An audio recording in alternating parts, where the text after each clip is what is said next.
G20 정상회의가 나흘 앞으로 다가온 가운데 행사가 열리는 강남구 코엑스 일대는 경호안전 종합상황실을 중심으로 삼엄한 경비 속에 빈틈없는 경계태세를 유지하고 있는데요. 또한 코엑스로 직접 연결되는 지하철 삼성역에는 테러 위험이 있는 시설물들을 미리 차단하는 등 초비상체제에 들어갔습니다.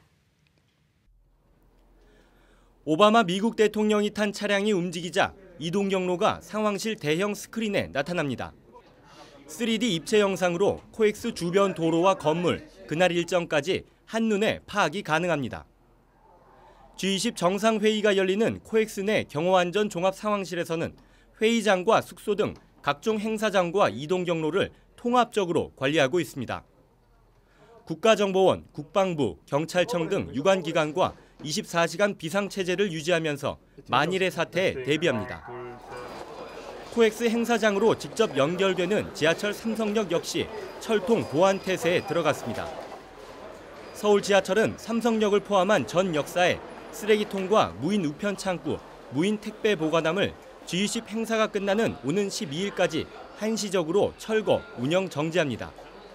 쓰레기통이 없어서 좀 많이 불편하긴 한데 그래도 G20 정상회의 때문에 서울 시민으로서 좀 감수해야 되지 않을까 생각합니다. 서울 지하철은 모든 역사에 184개 CCTV를 추가로 설치하고 비상 상황 대비 긴급 복구반을 편성하는 등 지하철 안전 비상체제를 유지하고 있습니다. 경찰 등 유관기관의 지원을 받아서 감시, 순찰, 테러 예방 및 대응 인력을 대폭 증가하여 운영하고 있습니다. 이렇게 함으로써 G20 서울 정상회의를 성공적으로 마칠 수 있도록 만전의 대비를 하고 있습니다. 또한 정상회의가 열리는 11일과 12일 중 하루는 지하철이 삼성역을 무정차 통과하고 정상회의 진행 시간에는 역사가 일시 폐쇄될 예정입니다. 한편 서울 지하철 측은 이 같은 조치로 시민들의 불편이 예상되지만 G20 정상회의의 안전을 위해 이용객들에게 이해해 줄 것을 당부했습니다.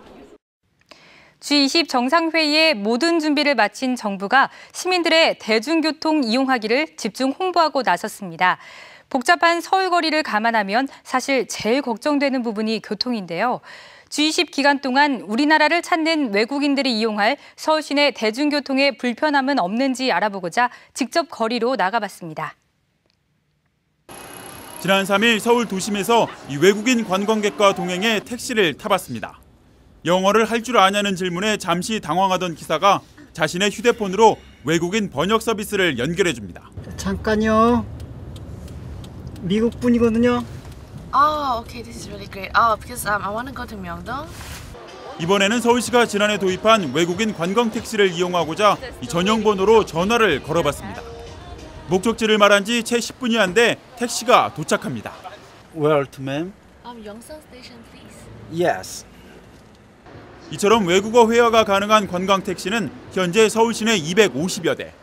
하지만 관광 택시를 제대로 알고 있는 외국인은 많지 않습니다. Service was great as well. The driver was friendly and communication was good. The skills.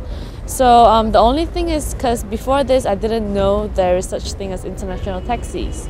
And I think a lot of my other foreigner friends don't know as well. 대표적 대중교통인 지하철은 후한 점수를 받았습니다. 노선이 영어로도 표시되고 있는 데다 영어와 중국어, 일본어 안내도 제공되고 있기 때문입니다. Yes, perfect. This is great and it's very fast and easy to go. 반면 버스의 경우 복잡한 승강장 위치와 부족한 영어 노선 표기로 인해 이용이 쉽지 않다는 평가입니다. 何のバスがどこに行くのかがわからないからちょっと韓国のガイドマップでもあまりおすすめしてないみたいなので 이번 서울 G20 정상회의 기간 우리나라를 찾을 것으로 예상되는 외국인은 관광객을 포함해 약 15,000여 명. 여기에 서울시는 한 해 외국인 관광객 1,000만 명 유치를 목표로 하고 있습니다. 행사를 통해 나라의 격을 높이는 동시에 선진 교통문화 정착에도 힘을 쏟아야 할 것으로 보입니다.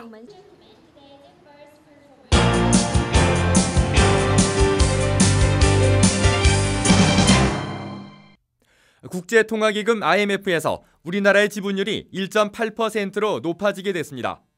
이에 따라 IMF 전체 187개 회원국 가운데 우리나라의 발언권 순위는 기존 18위에서 16위로 올라서게 됐습니다.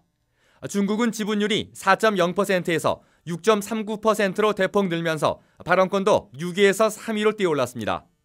미국, 일본에 이어 세계 경제에서 세 번째로 발언권이 센 나라가 된 것입니다. IMF는 미국 워싱턴에서 집행이사회를 열고 이 같은 내용의 IMF 개혁안을 의결했습니다.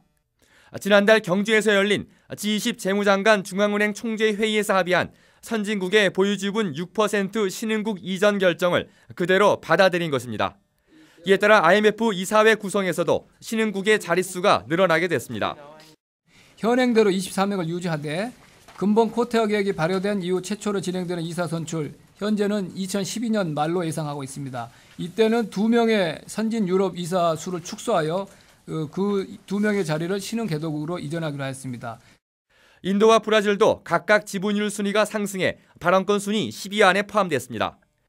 반면 독일과 프랑스 등 유럽 선진국은 순위가 하락했고 캐나다는 10위권 밖으로 밀려나 세계 경제 판도에 급변을 실감케 하고 있습니다. 이번 IMF 개혁안 합의를 둘러싼 후일담도 하나둘 소개되고 있습니다.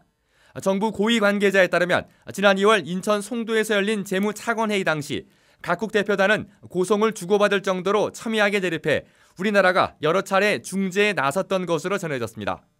하지만 이후에도 진전이 없자 우리나라는 의장 자격으로 중국, 인도 등 이른바 브릭스 국가가 IMF 지분 10위 안에 들어가고 중국이 3위가 되어야 한다는 내용의 지분 중재안을 지난달 IMF에 제출한 것으로 알려졌습니다. 결국 지난달 경주 G20 회의에서는 우리나라가 제시한 안을 기준으로 폐막 직전까지 주요국 간의 비공식 협의를 거쳐 역사적인 IMF 개혁안을 이끌어내게 됐습니다. 한편 이명박 대통령도 IMF 지분 개혁은 반드시 경주에서 마무리 짓고 서울 정상회의는 축제의 자리로 만들자며 수개월 전부터 주요국 접촉을 직접 지시하는 등 구체적인 IMF 개혁안 합의를 위해 적극적으로 참여했던 것으로 전해졌습니다.